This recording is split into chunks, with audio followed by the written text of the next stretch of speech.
And Mark, I guess you're going to get started with McCormick Woods. Yes. Okay. First item is the McCormick Woods Department of Health Consolidation Grant.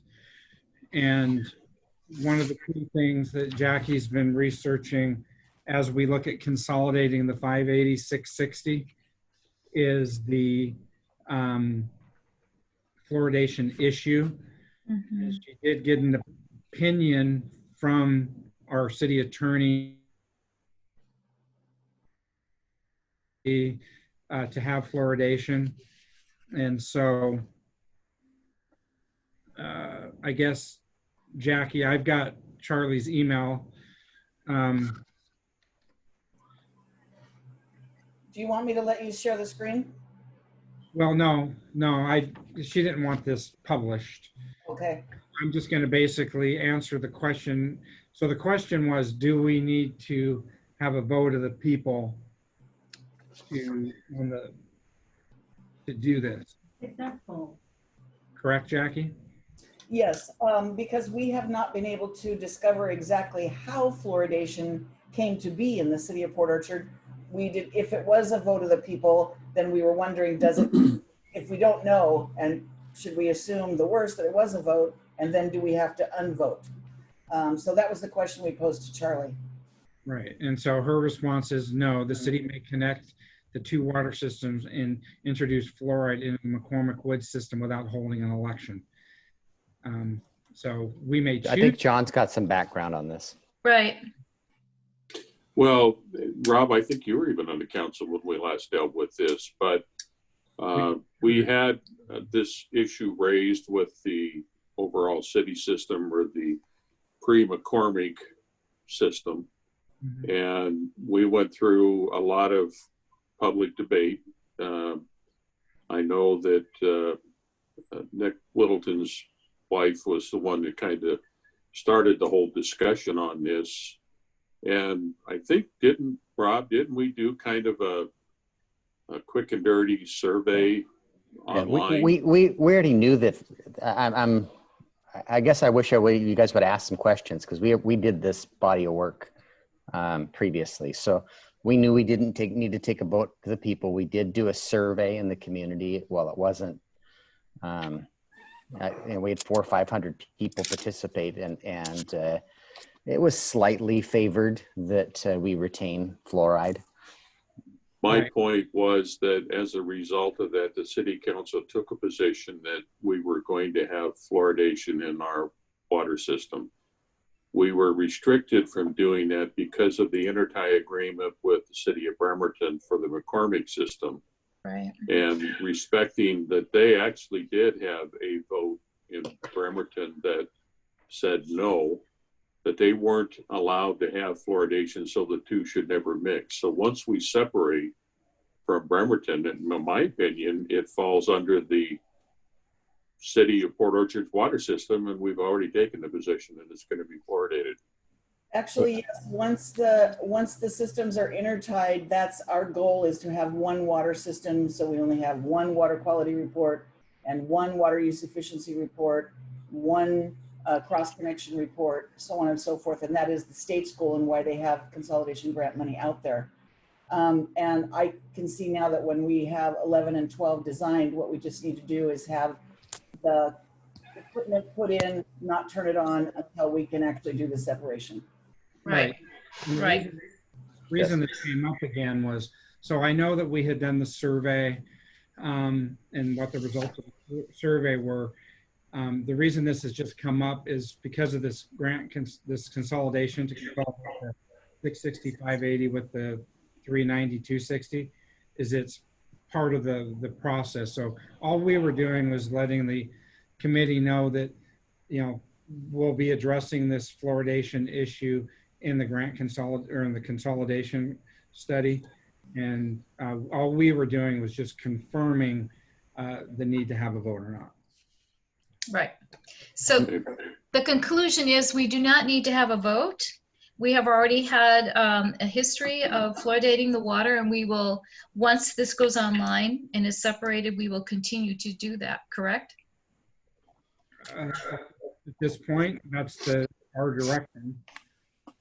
That's my understanding based on the council's previous action. Yeah, Right. mine too. Anyway. Okay, so is there anything more to discuss on that one? No, Just to point out, a future council could take a different action, but They could. it was decided by the council previously that Right, would maintain the fluoridation system. And as John pointed out, the reason we don't have fluoride in McCormick system is because Bremerton. the intertie with Bremerton. Yeah. right. And I remember discussing this actually at length regarding the availability of certain children, whatever, and the opinion of the scientific opinion that this is not a bad thing for kids, especially of lower income. So, all right, onward ho. Option to levy excise taxes. That's our next discussion. okay, so I guess, Jack, you may.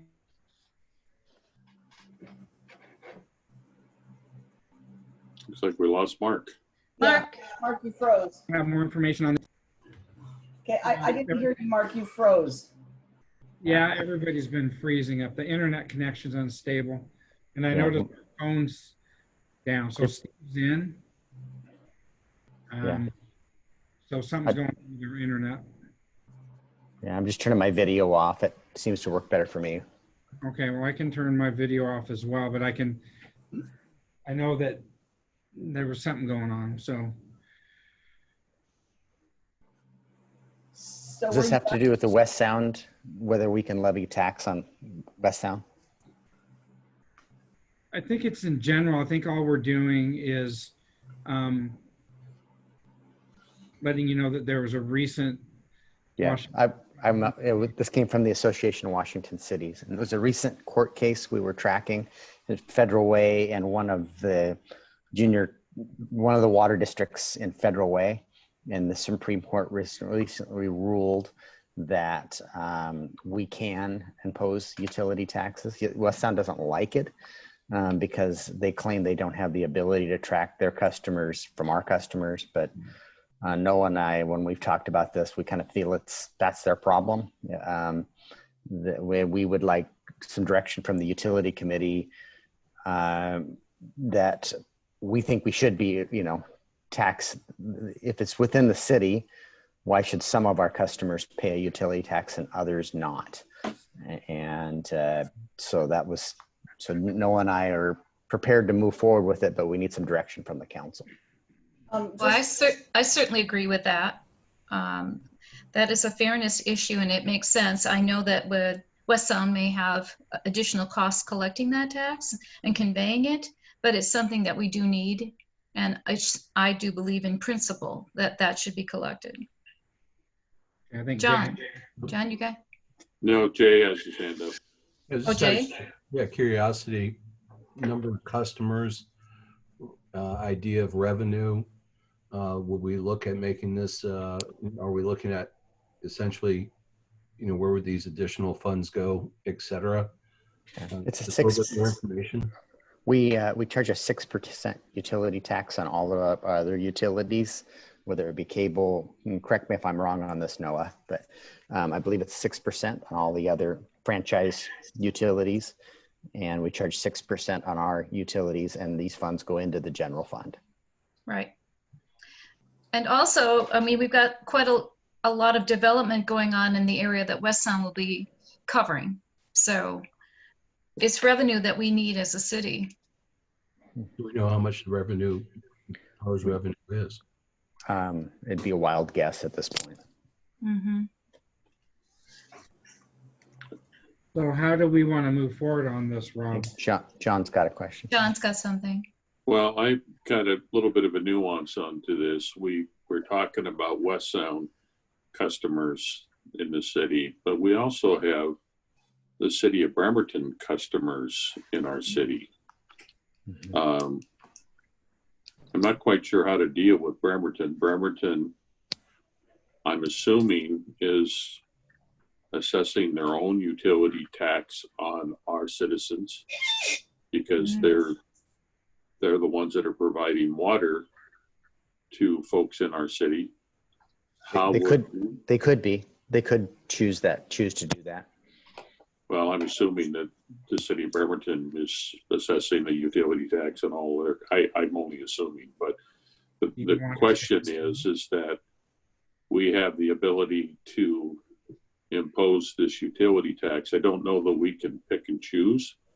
I We can see. say that we're going to apply this tax only to West Sound customers and not to another utilities that's serving citizens in our city. The other example would be the sewer customers that we're providing sewer to in the Ridge.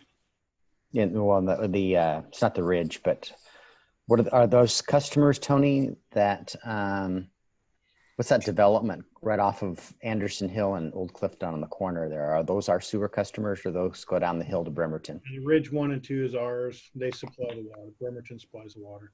Yeah, but I'm Right. referring to sewer customers in the city of Bremerton. So John, we don't have any but other customers then, because the sewer customers go down the hill to Bremerton system.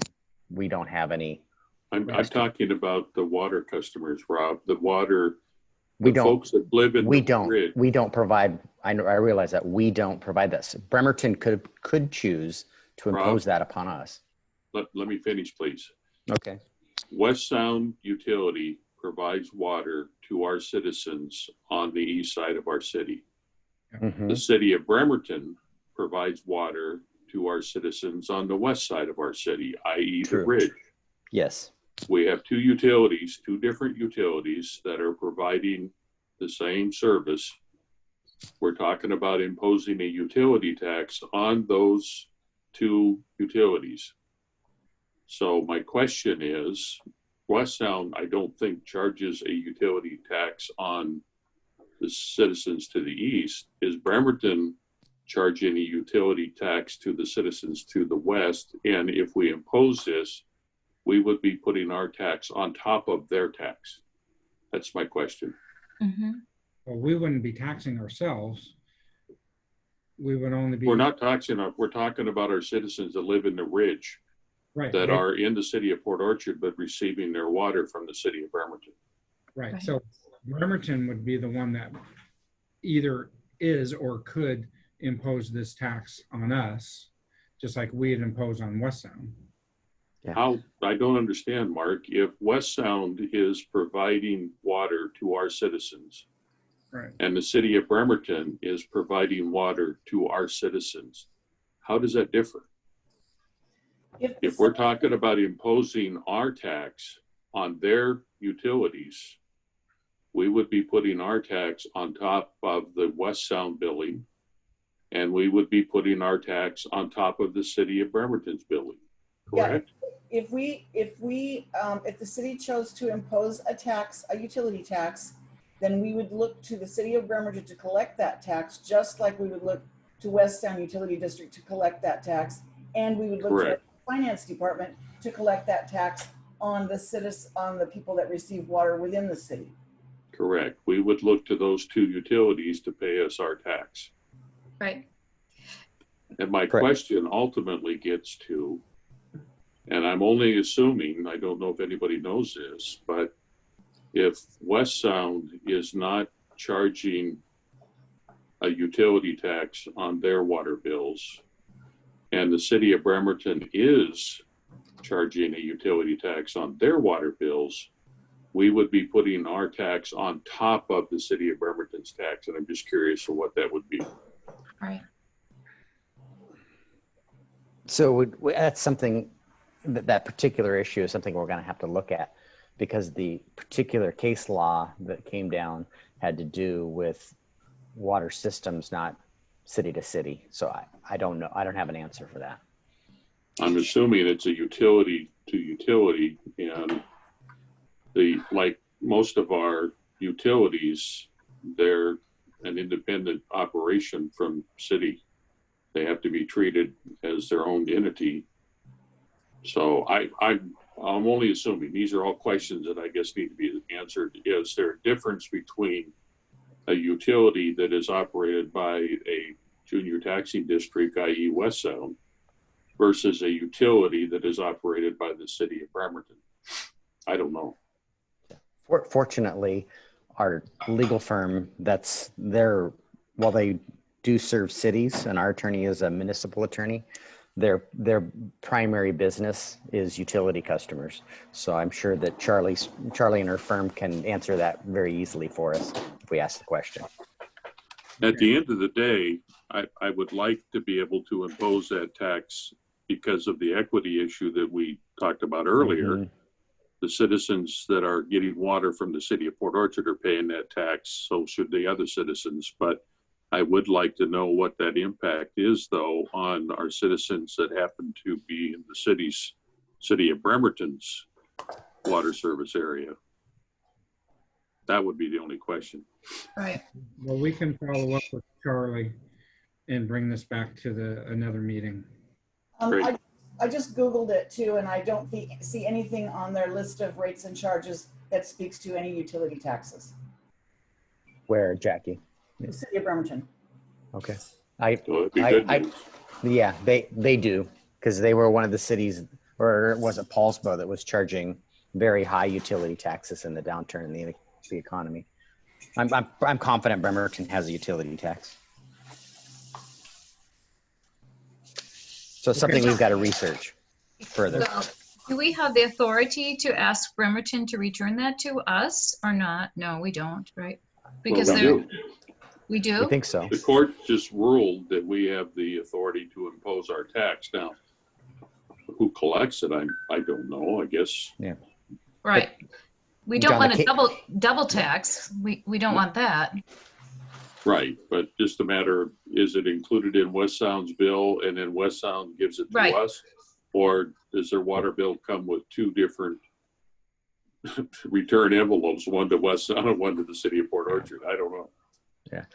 John, the particular case law is a water system, like it's not city to city. So I don't have the answer to that, but we can research that.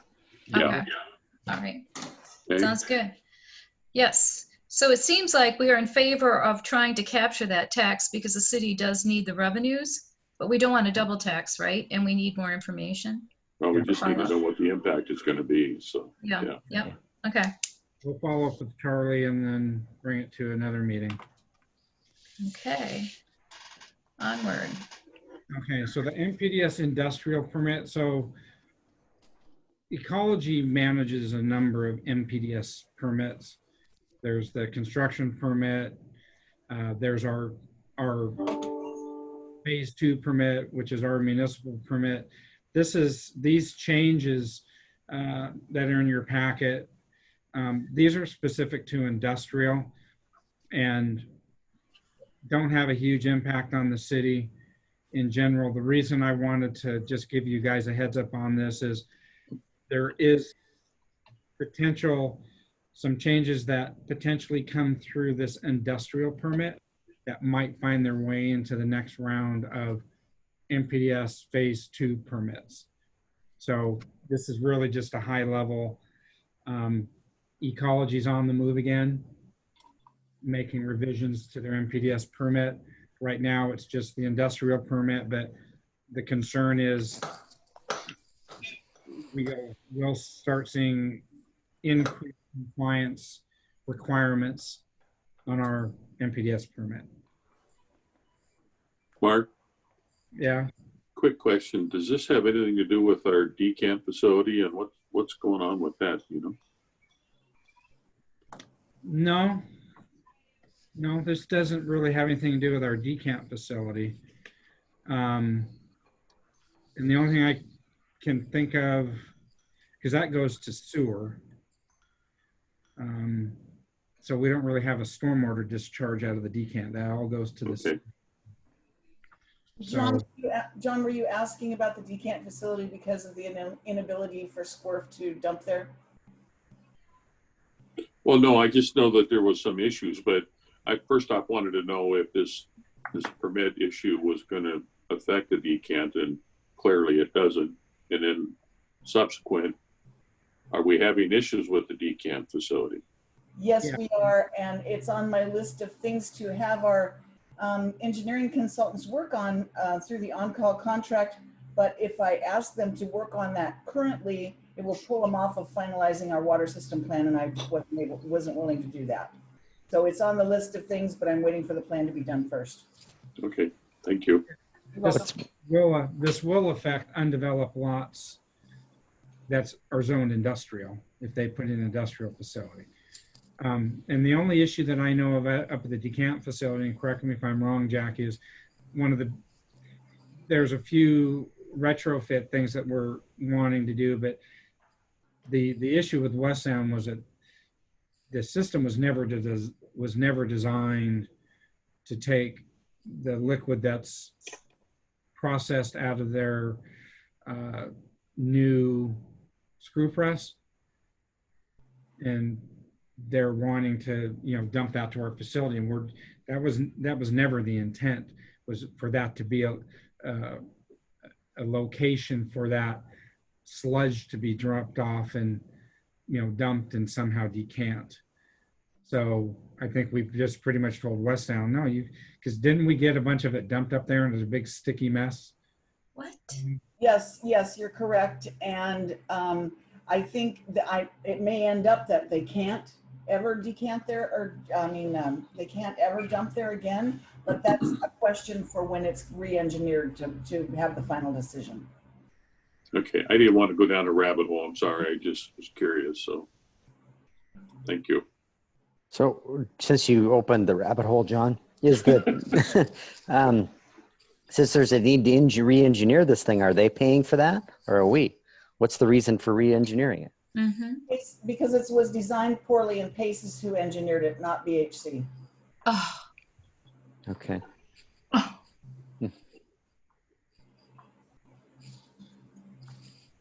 Okay. Okay, I guess we're moving on to the McCormick Sewer Pump Station #1 repairs update. McCormick 1, so we've got a meeting. McCormick is meeting out at Pump Station 1, I think tomorrow, or they're just trying to schedule it. Later this month, towards the end of the month. Later this month, they're going to be addressing the point. So they're working on they're working on that, and then I think Tony's going to meet out there and remind them that we're getting into the dry season and they need to get a resolution to this groundwater intrusion through the stairwell. Mm-hmm. So they're working on it. At least they're working on the connection point movement. I don't know where they're at on the groundwater intrusion, but we're holding the bond, the performance bond, until everything is to our satisfaction.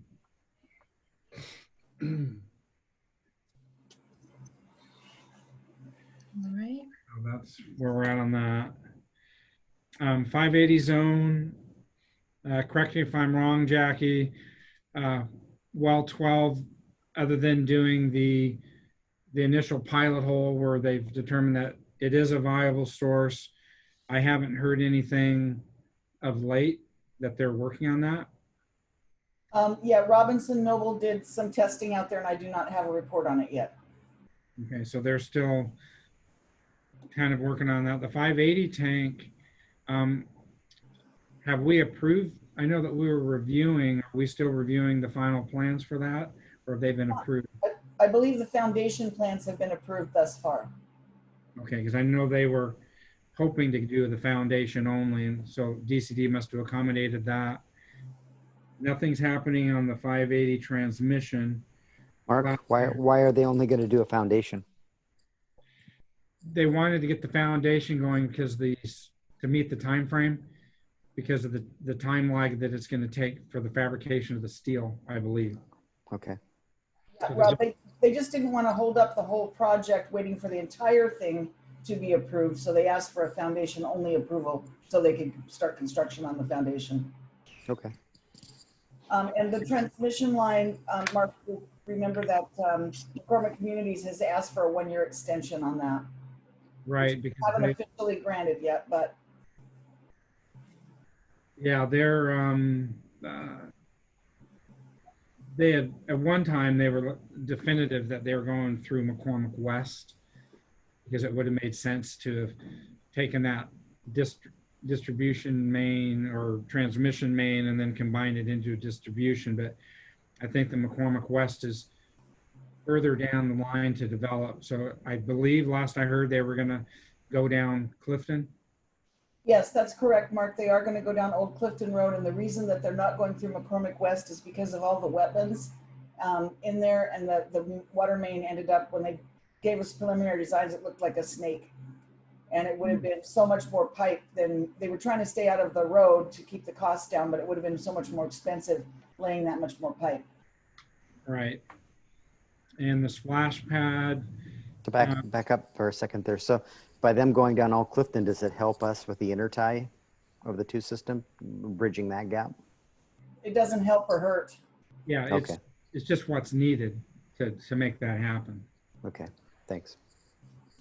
In the splash pad, where Tony and I met with the company a couple of weeks ago. Yeah. Weeks ago. So they know that they have an August deadline. So they're working on that.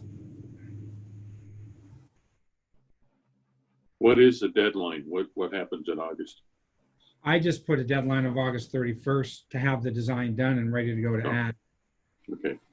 They may not meet that as a pretty aggressive, but again, we're trying to maintain our City of Bremerton agreement timeframe. Right. And in order for that to happen, we really need to get this out to add this fall. And if you want to look for, at least from my perspective, one silver lining of COVID is just that it's kind of taken this urgency to open the splash pad kind of off the table, because quite honestly, I didn't really want to have to do that. So it's just a non-issue right now. At least I'm just curious of what the milestone was for August. That's the design. Yeah, we're trying to get this online so that checks off one of the requirements of the removing the intertie.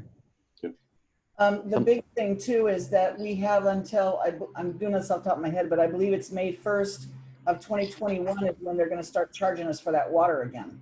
Right. At outside system rates, which is exorbitant. Right. Yeah. So So we want this done by next spring. Mm-hmm. Yeah. Okay, utility department work plan update. Jackie, Foster pilot, I saw an email between you and Jim Gross, something about Foster. Yeah, that really had nothing to do with the Foster pilot project itself. What he was proposing was to work on those 10 and 20-year water consumption projections for the water system plan with Tom Poors. And I said, do not contact Tom Poors. Number one, the city doesn't want to pay his rates to do work that you should be doing. And number two, because I don't think he would have much input on 10 and 20-year forecasting for water demand. So I have no update at this time for the actual Foster pilot project itself. Okay.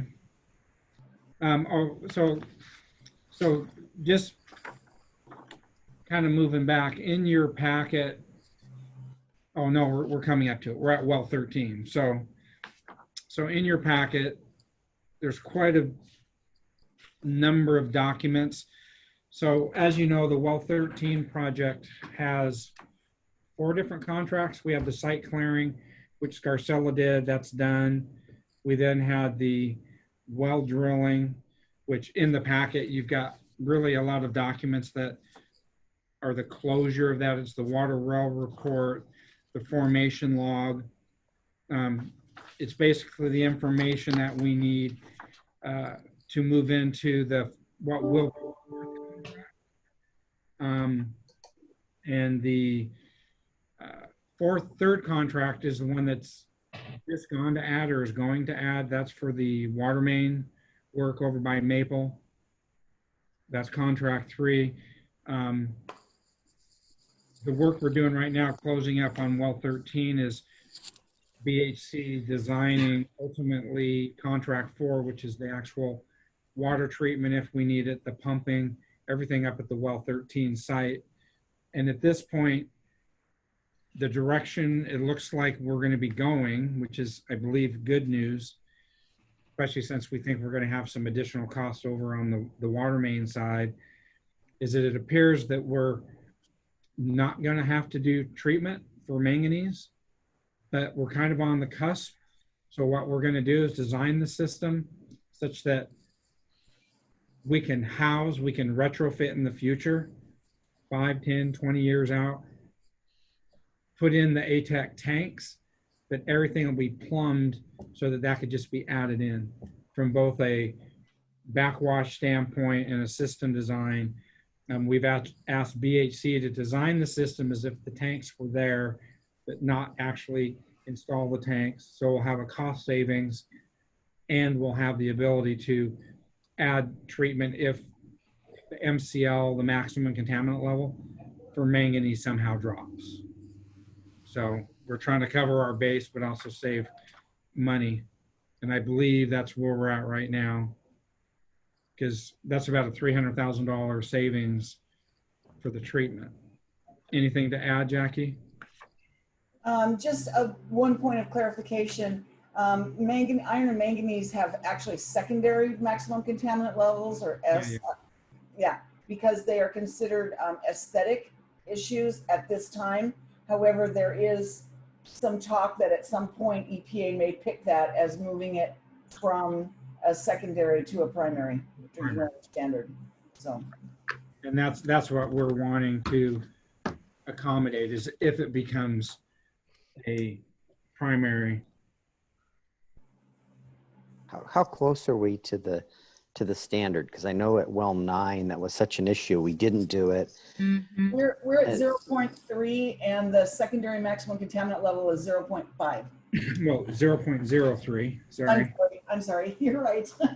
Okay, so we're quite a ways from the standard then. We're about half, a little more than half. Yeah, Okay. 0.3 milligrams per liter versus 0.05.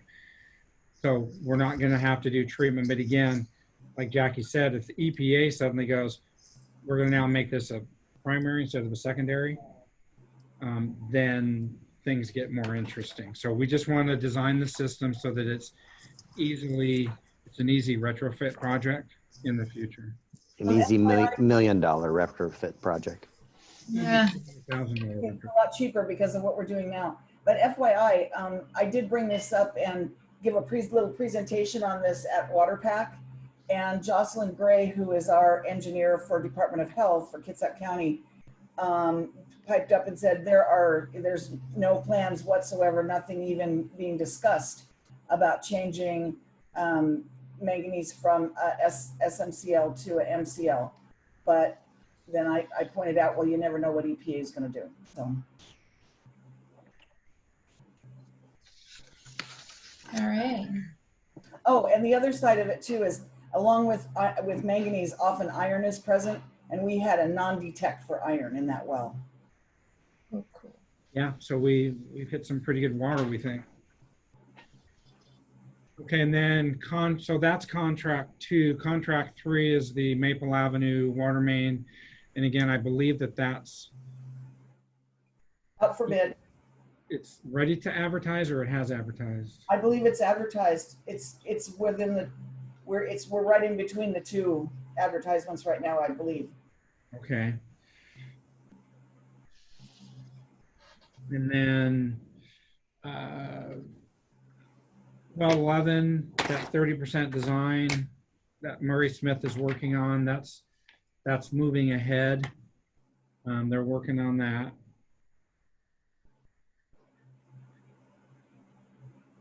Nothing really to report on that. McCormick Pump Station 2.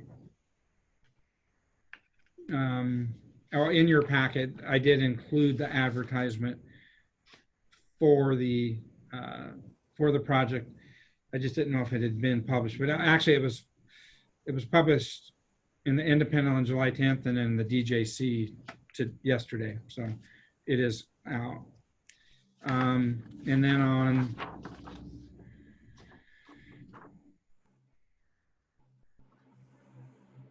the well 11, Murray Smith has got a draft set of the technical specifications. That's in your packet for the modification and testing of well 11, the decommissioning of McCormick wells 1 and 2. We're going to keep 3 as a monitoring well. Yes, correct, monitoring well. And it would also be, we'll set it up with Department of Health water facilities inventory as a monitoring well, but in actuality, it will be an emergency source if necessary. Yeah. So we're ongoing. Murray Smith is making good progress on that. And then Marina Pump Station number 2. I'm going to jump in there. Yeah, in the packet, I've got the staff report and the resolution that's going to be on next Tuesday's agenda. That's for what we decided to go from 30 to 80%. That Marina Pump Station or McCormick 2? You melded the two in your statement. Oh, sorry, McCormick Pump Station 2 is moving along nicely. We've got a picture in the packet of where they're at. I heard today that they're about ready to start on the equipment purchasing phase. Most of the work's been underground, getting out of the ground with concrete and dirt. They're moving into now installation of the mechanical systems. So that's McCormick Pump Station 2. And then on the Marina Pump Station, remember we did the 30%, and then we had a value engineering exercise, and then we had a sticker shock on the 30 to 60%. We went back and looked at some things, and we're now doing instead of a 60%, we're doing an 80%. And that's what we'll be looking for approval next week. The cost on that, Mark? $750,000 to get us to 80%. What was there? They had 125 for 30%, Jackie? No, they had 260. Or 260.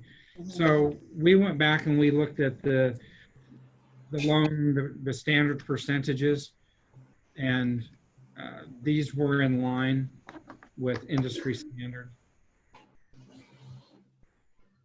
And this is being covered by the loan? The loan, yeah.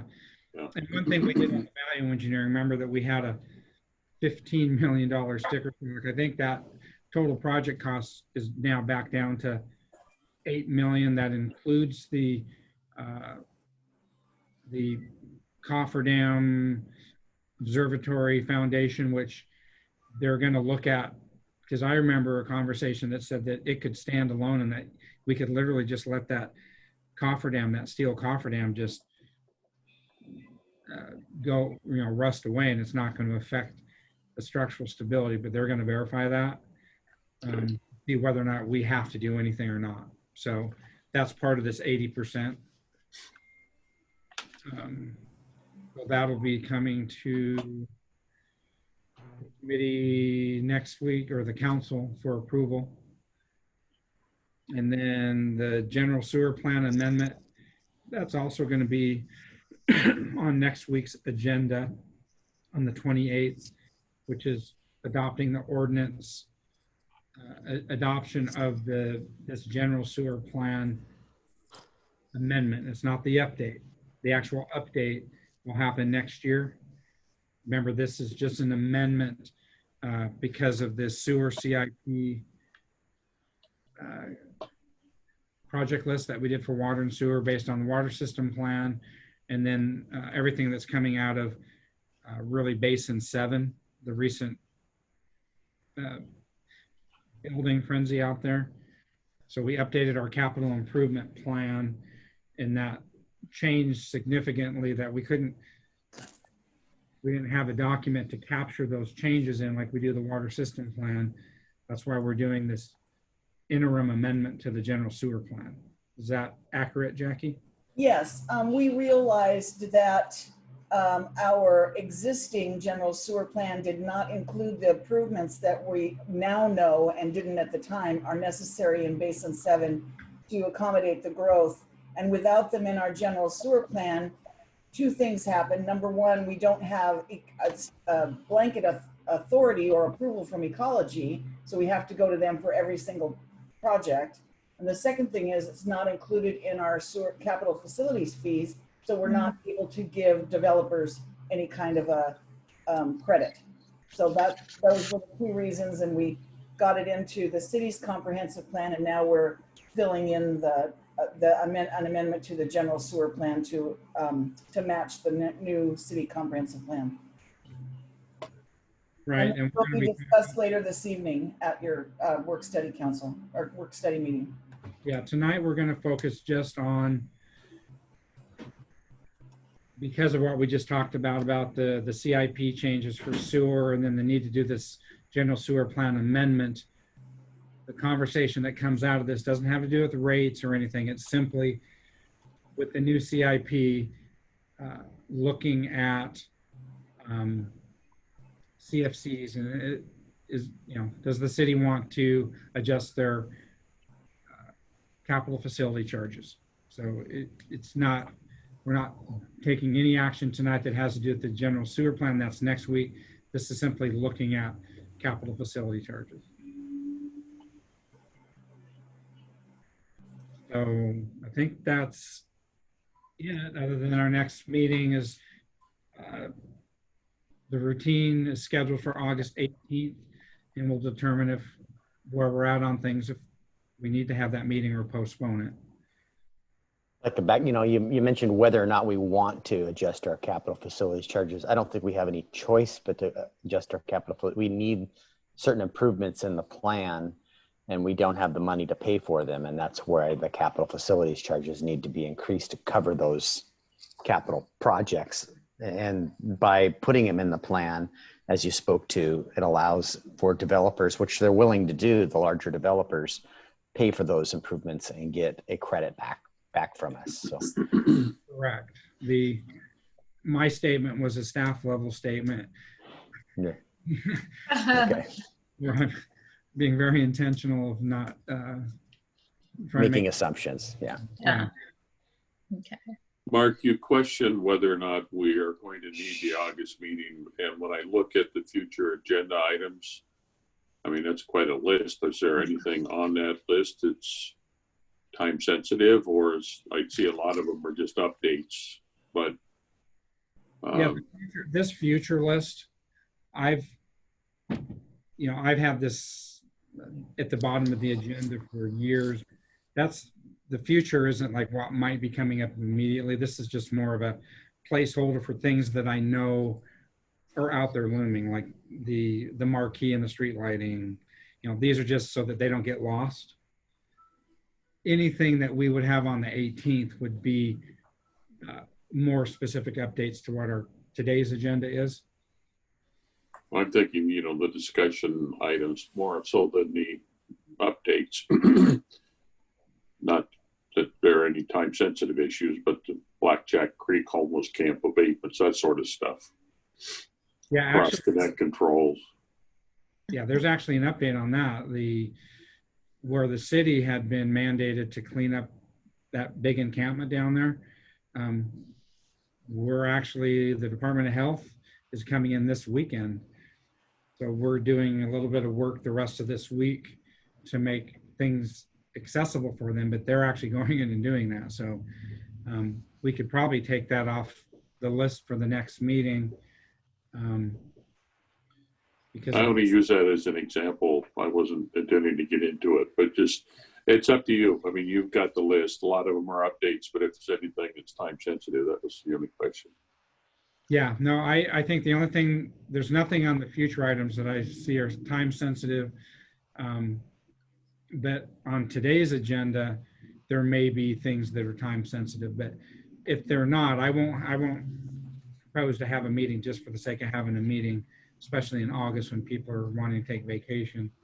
We'll just see where we're at on the items, and if there's something urgent, then we'll meet. Sounds like a good approach to me. Mm-hmm. Okay. Yes. Well, All right. 5:48. Is there any other questions? I don't think so.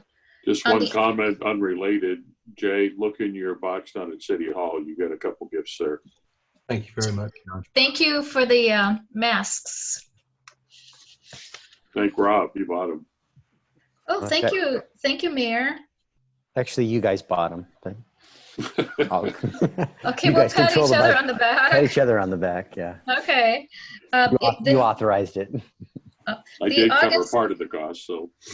Yeah. Thank you for the updates. Will the August 18th meeting be by Zoom? Without a I doubt, hope if so. we have it. I'm assuming so, yeah. Guarantee it. Yeah. Okay, sounds good. All right. Is there anything else? I got a couple things. I think just to retouch on the whole blackjack cleanup, just give you a little better background. The county's actually doing that through their ORCA program in coordination with Kitsap Public Health. Hopefully they'll be able to get to that this Saturday. That's what their tentative time frame was. It'll save us $30,000, what we were looking at as far as doing it or contracting it out ourselves. So hopefully that'll go well if everything goes as planned. The other thing, looking at some of the future stuff, the 800 block of Bay Street with the marquee, we had those receptacle issues down there underneath the marquee, down there by the Coffee Oasis, the frame shop. That's actually the electrical is being upgraded this week. Oh, good. Hopefully between this week and next week, we should be finalized on that. So they're working hard on trying to get that finished up before people take vacations. Great. Okay. Tony, the investigations there on the sewer main there in Sydney, or how are I saw the report there, and looks like it's about 4 different side sewers with bad connections, or is that something going to be beyond the scope of our guys, or is it something that we're going to have to bid out because it's pretty deep?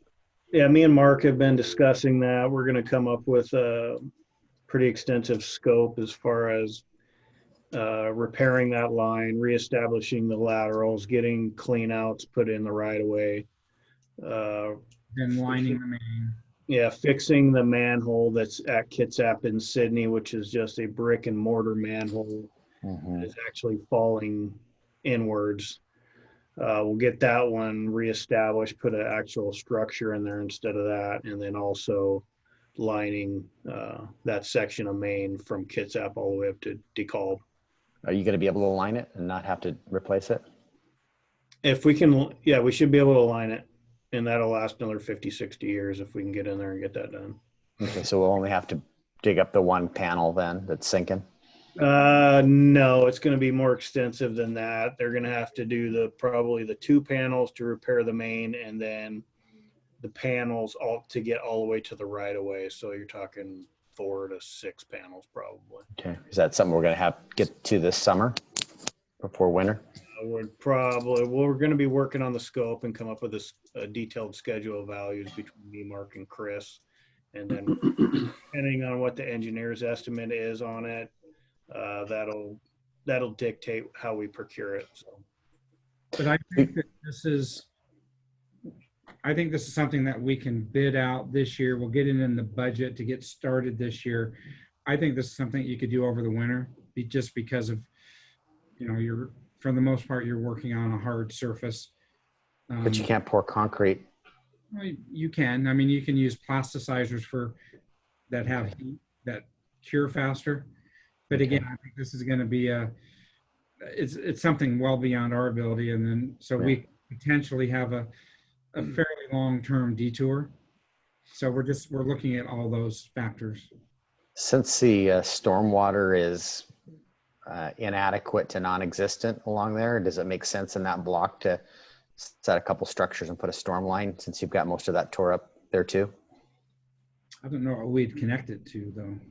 You'd have to Well, there's systems there. It's just that you'd set a couple of manholes and connect a pipe between the two. I don't know. I'm just asking the question.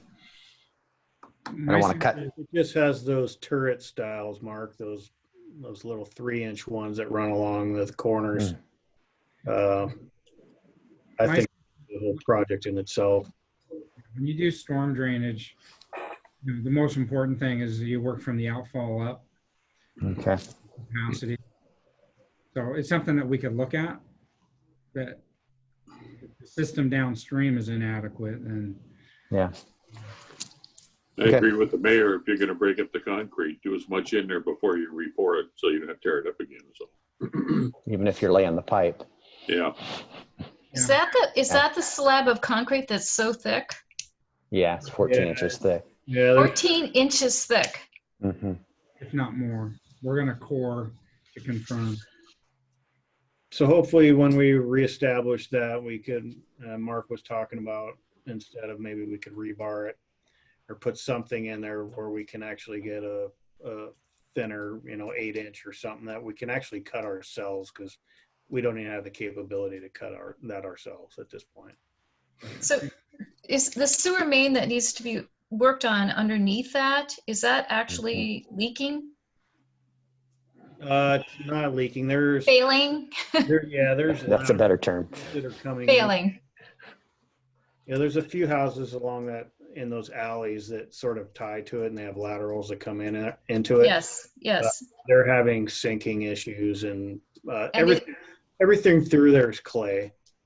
Right, and is that part of the reason why that slab has that space between it and the uphill? Yeah. And it is going down. Yeah. So we believe that this is the source of the settling. Yes. I see. Are John's buses safe on it? I'm glad I sent the photo in. Yes. Okay, cool. It's not that it's leaking, it's just fertilizing. Oh, fertilizing. Oh, I was using the wrong term. I think it's more of an issue of groundwater getting into the main and not I see. out. Does that groundwater overwhelm that main then, and we have problems with backup? No, it's just it's getting fine sediment into the crust, Sure. and then it's slowly working its way from Sure. under the concrete panel into the main. So So we're washing the fines into the sewer system that are creating these pockets that then can create some settling. But Sinkholes. there's Right. Yep. but there's also other factors with the concrete in general, the fact that they never did rebar. They didn't connect the panels. They're these big, massive Oh, no. panels that they put on clay. Oh, And clay, depending on the season, those could move up and down 2 to 3 inches over a 12-month cycle. oh, wow. That's why they're all higgledy-piggledy, is, they're big, massive concrete stones sitting on clay on a hill. So this is a project you're going to pretty much be scheduling in over the winter months with a detour going around the hill for an extended period of time. Are you thinking Klein? We're thinking right in front of your house, I think. The snow I route. know you are. I'm trying to get the perspective on this. It's no different than the snow route. Oh dear, thank you very much. All right. The other thing to take into account when we're talking about that much I&I or inflow and infiltration is that Yeah. that eventually is working its way into the treatment plant, and we're paying for that capacity. Sure. Right. That doesn't make any sense. Not to mention upgrading the pump station to get it out to the treatment plant. Because That's right. Yeah.